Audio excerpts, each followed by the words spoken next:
Mananaya, gawin niyo po ito para ikaw ay makapanalo sa inyong tinatayaan. Isa po ito sa mga sikreto. Susulat niyo muna dito ang numero po na inyong tatayaan. Sample lang ito, 5, 7, 25. Halimbawa yung numero na alaga ninyo, yun po isusulat ninyo. 43 at 35. Yan. Sabihin niyo po dito ang inyong pangalan. Ako si Apple Pagyo, mananalo ako ng jackpot.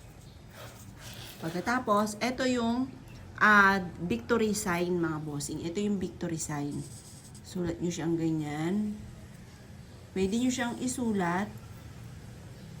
Arrow po sign, yan po yung victory sign.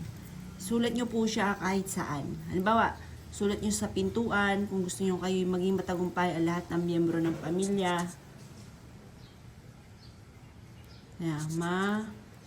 Nanalo ako ng,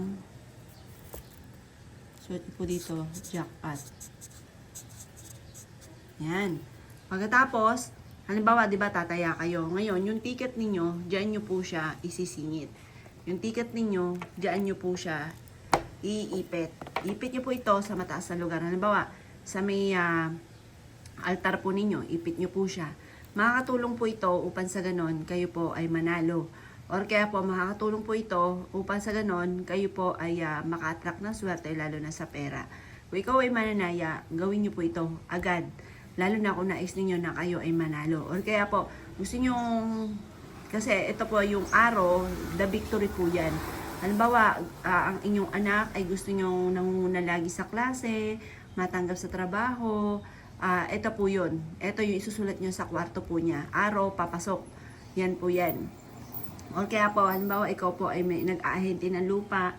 Doon sa lupa na inaahente ninyo, lalagyan nyo siya ng araw. Huwag nyo na lalagyan ng pangalan ninyo ha. Hindi pwede nilalagyan yung lupa or kaya po yung semento ng pangalan. Diyan lang yan sa papel. Ngayon, ito yung arrow ang ilalagay niyo. Ang importante, nakapagsulat ka ng sign ng arrow. Kasi yung sign ng arrow, the victory po yan. Yan po ay pagpapatagumpay sa mga pangarap po natin. Yan yung the victory. Yan. Kahit ano man po yan, basta ang usapin ng tagumpay, ito ang isa sa mga pinaka-the best na isusulat po natin.